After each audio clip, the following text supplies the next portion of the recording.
In July 2024, we set off on a fast-packing trip to try and combine the Tor de Mont Blanc route into the Tor des Géants route.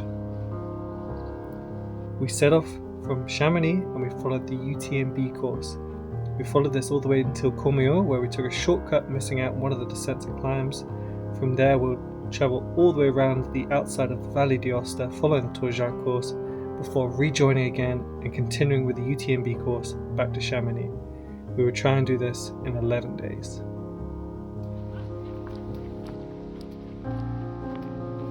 We did the trip in a fast packing style, so you can see here that we've got a very small bag and it's very lightweight, and it enables us to run the downhills and run on the flats.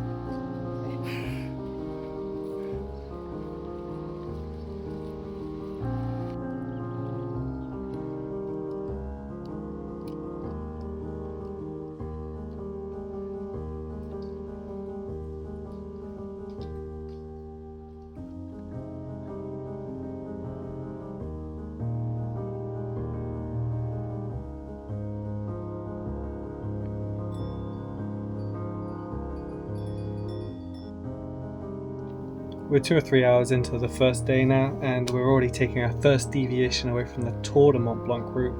We are actually following the UTMB route, the trail running race route, and it just has maybe 20-30 kilometers on the whole loop that deviate away from the hiking path, and I would definitely recommend it. It usually gets away from the crowds and the trail can be a bit more technical, and we preferred it, that's for sure.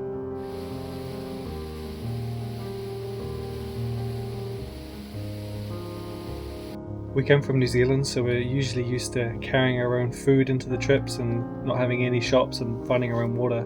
But in Europe it's pretty different, and we've pretty much managed to find a shop every single day and keep our stocks pretty high. We had some emergency foods with us, but mainly we just ate fresh food, and the French food is pretty good. We stopped early on the first day, and you're not allowed to set up your tent before 7 o'clock with French law. So at 7 o'clock everyone's tents just spring into life. We stopped early because there's actually a thunderstorm forecast in 2 days' time, and we're not going to be able to get past La Tuile, so we decided to keep our bodies in check and maybe just start a little slower. But the campsites were busy, but everyone was really quiet, and it was actually quite nice there.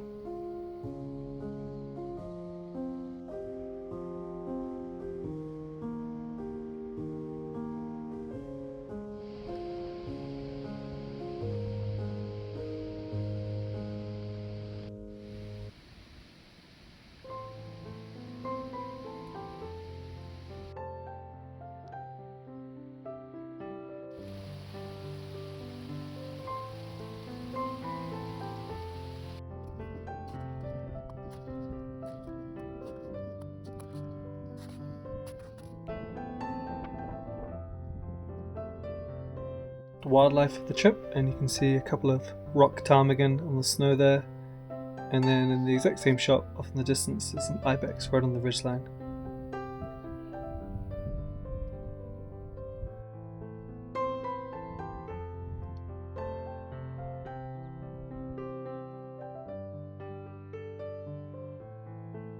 Is just wanting to do the loop. We're actually using this as training, and Eva has entered the Swiss Alps 100 mile race, which is about 3 weeks after we finish the loop, and this just seems like a real good way to get some distance into the legs before then.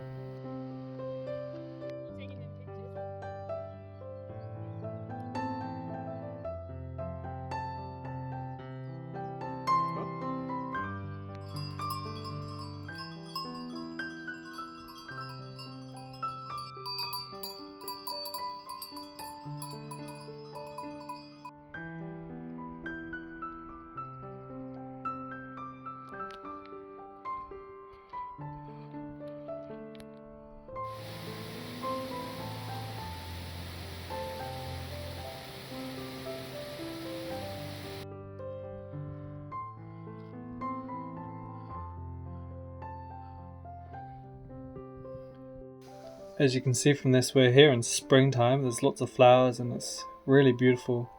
The one thing that's starting to concern us by this point here is the snow hasn't melted as fast as we would expect. And we're just descending now down towards Courmayeur. We're about to do this Alpine pass.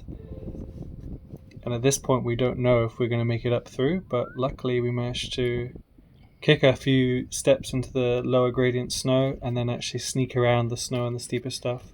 We've got quite a lot of experience in alpine terrain, but not in the Alps, so we haven't bought any snow climbing gear and we're not planning to do anything gnarly on snow. But in this case, we managed to just sneak around.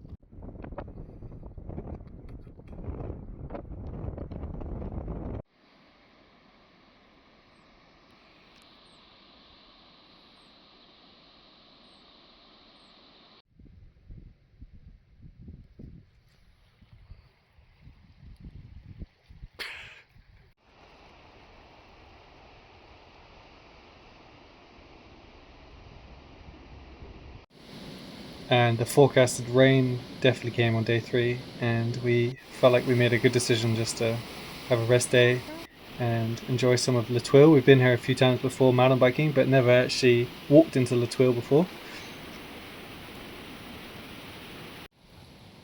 I think you can, but not on the quality that I'm using.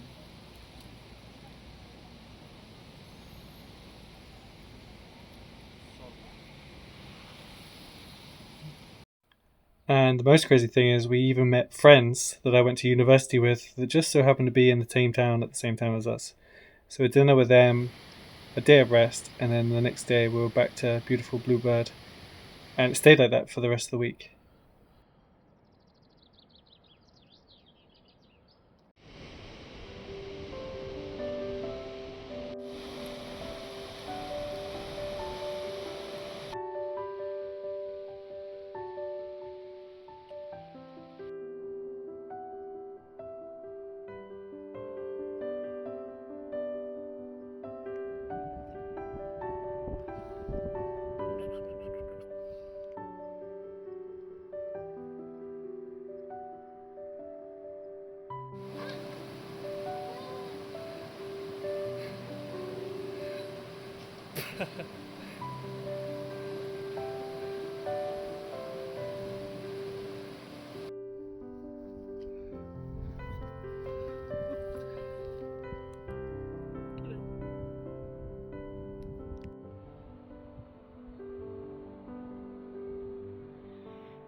Again, the snow was a lot lower than we expected, but luckily for us, everything was on low angle and it was quite sun affected, so we were able to just kick steps in. As well as this, we also planned for this, so every time we got to an alpine pass, we had a backup route. We were either going to head back the way we came, or if there was 2 in a row, there'd be an exit way out if the snow did get too bad.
This climb was definitely one of the highlights for us. It climbed up a really steep gradient by just zigzagging backwards and forwards like a real alpine climb.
On the way down we were looking for a few camp spots, but there was nothing really flat or that good, and managed to get some internet and saw there was a cheap hotel at the bottom of the descent, so we booked that. It was this point that plans had to change. We noticed a few days before that the town of Coney had had some really bad flooding, and so bad in fact they were completely isolated and all the tourists had to be heli evacuated out of the town. And this actually lies directly in the road and is the only place you can get food for the next 3 or 4 days for those mountain crossings. So there wasn't really a decision to be made. We couldn't go there, and so we headed down into the Aosta Valley, and we were going to catch the bus. The detour skipped 4 mountain crossings and cut 90 kilometers out of the route, but it did give us something that we can return to next year. We rejoined the Tor Des Géants route from the bottom of the Aosta Valley at Pont Saint-Martin.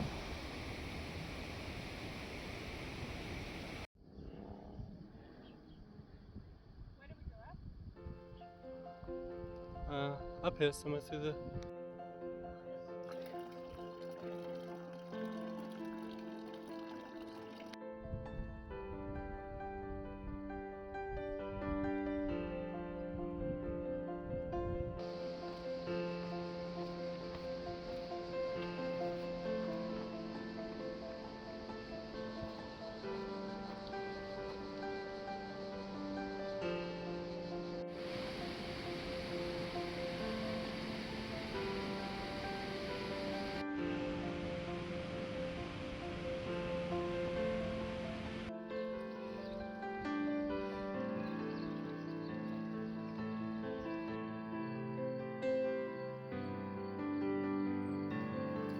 The climb up from Pont Saint-Martin was probably one of the hardest.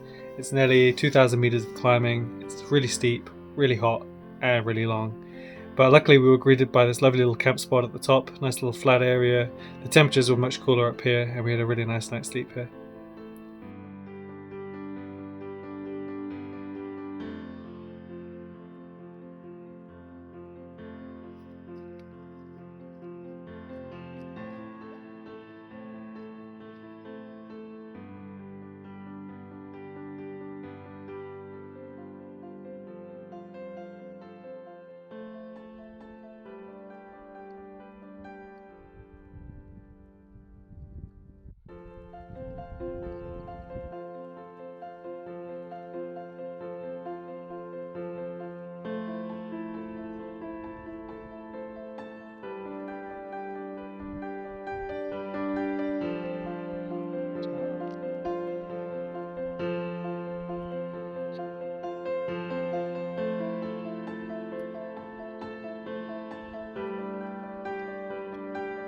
I knew this was going to be a tough day. There's 6 cols we had to get over, lots of climbing, lots of descending. But the main challenge we faced actually was the trail conditions. It was about as far away from the Mont Blanc trail as you can imagine, and much more similar to New Zealand, where all the climbs and descents were technical. We couldn't really run very much. There was a lot of walking.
It was around this point that we were starting to realise we weren't going to make it to Gresnay in time for the shops to be open. And we weren't too stoked on the prospect of a noodle dinner after such a huge day in the mountains. But somehow we managed to get signal in the middle of nowhere, and on Google Maps it just popped up that there was an agroturismo on the thing. So I gave him a call and asked if he was open, and he was like, yeah, come for dinner. And we were just like, sure, go for it. And it just turned into the most amazing evening of just us two and hanging around with the owners of the agriturismo, eating some fantastic food and having some great beer. And just out of nowhere, turned into an incredible evening.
There weren't really any camping options in Champulac.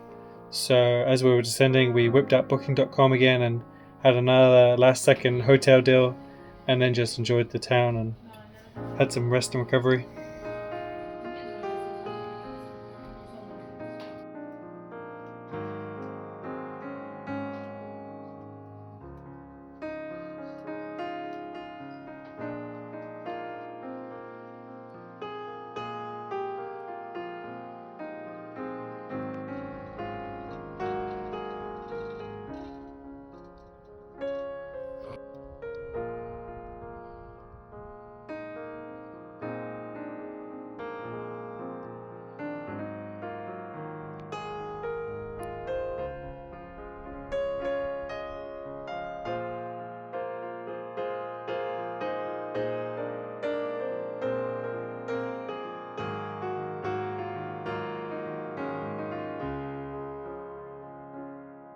Needed to buy some camping gas at the next town, but because of siesta they weren't open until late afternoon, so we actually had a siesta of our own up in the mountain. And it's about this point of the trip now that we're very heavily addicted to Coke. It's quite an expensive addiction, and we are having to carry it up to the top of each mountain, but now we're starting to mix it with snow as well. Very much recommend in summer.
This was the best camping spot of the trip. As soon as we got there, we went for a swim in the lake, and there was a beautiful flat area, and the temperature was really nice. After our noodle and dried sausage dinner, we had a really nice sleep here.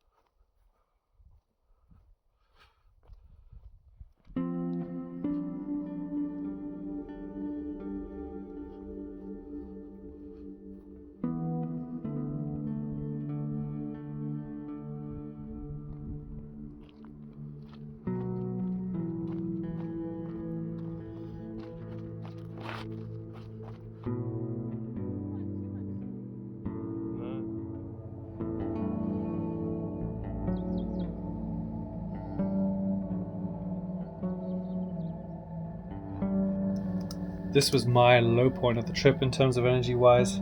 As we were climbing up this climb, I felt so tired and really demotivated by it all. But we always carried a emergency energy gel rations, so I had an energy gel, ate some proper food, had some lollies, and probably within half an hour I felt really good again. So shows how important it is to eat on those big trips.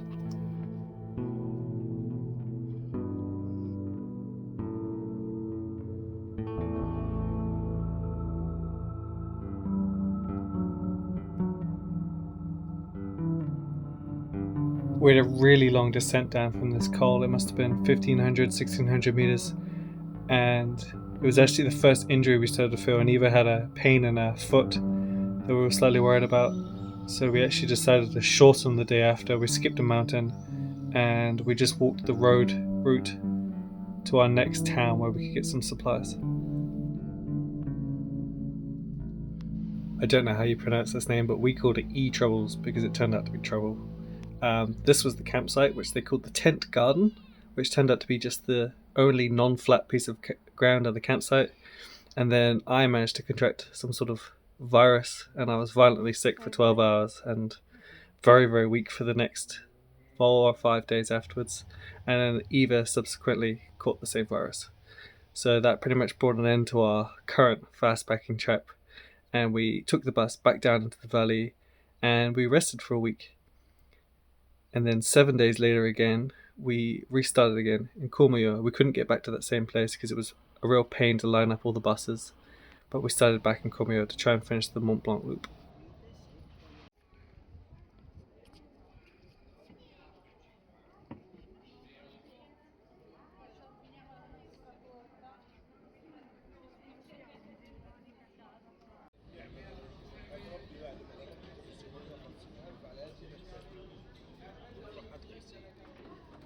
We well and truly failed the loop that we'd set ourselves, but it wasn't a problem because the loop itself was more of a motivation rather than a goal. These last 2 days were more of a closure for ourselves, just to finish out kind of the loop and make it seem like we completed something. We are under time restraint though, and we only have 2 days to get back to Chamonix from this point.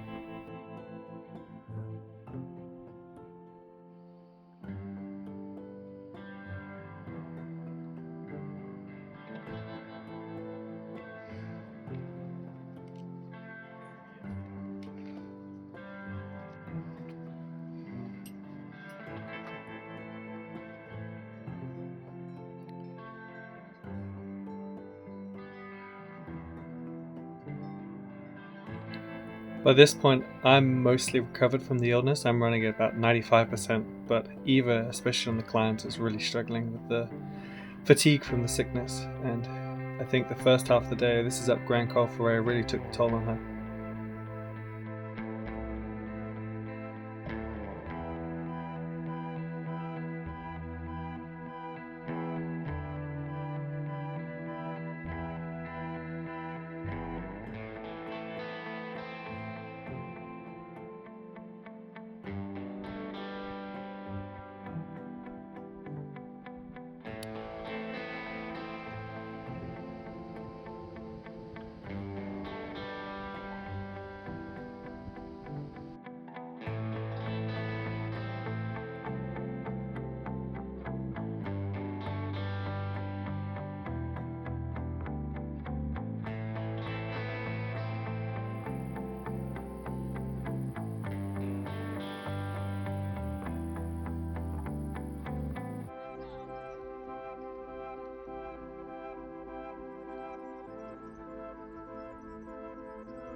We did a big 50k day, but we're still a little bit behind schedule, but we're not too stressed. We find a nice camp spot and we decide to get up early the next day to see how far we can get.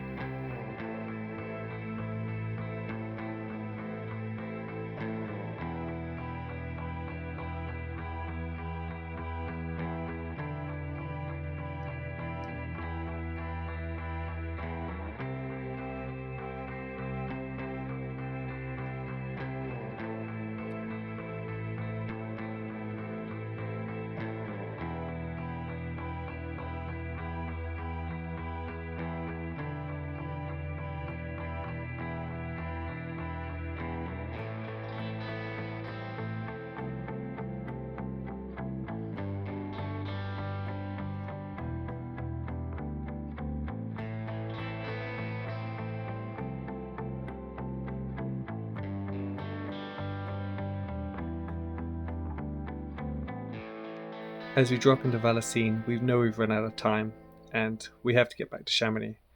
So we jump on the train, and that brings an end to the end of the loop, but not quite the end of the trip.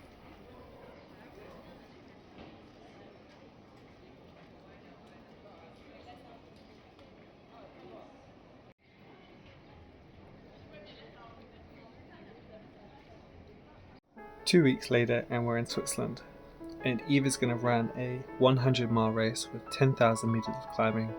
I will be crowing her for the first day, and then I'm going to do a 50-kilometer race while she's running her second day.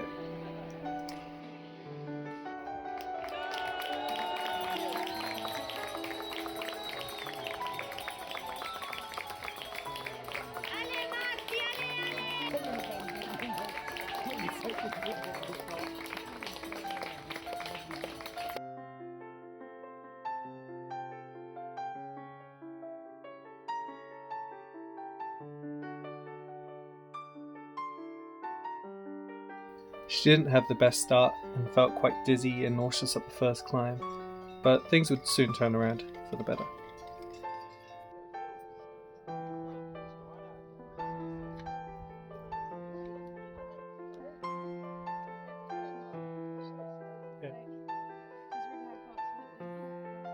I mean, it's just high altitude and go on, keep walking, I'll walk with you a little bit.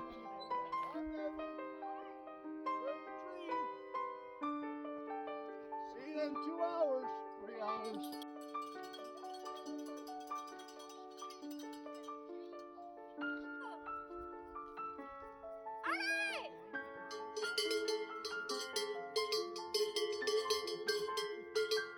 At this point, she's in 120th place overall.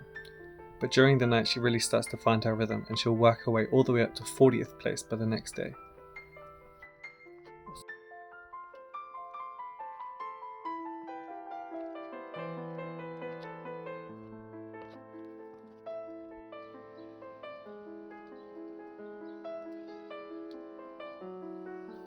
She has a really good race, but just at the end, the heat in the valley is a bit much, and she has a little bit of a heat exhaustion for the last 10 kilometers. But still, it's close enough that she can just walk it into the finish.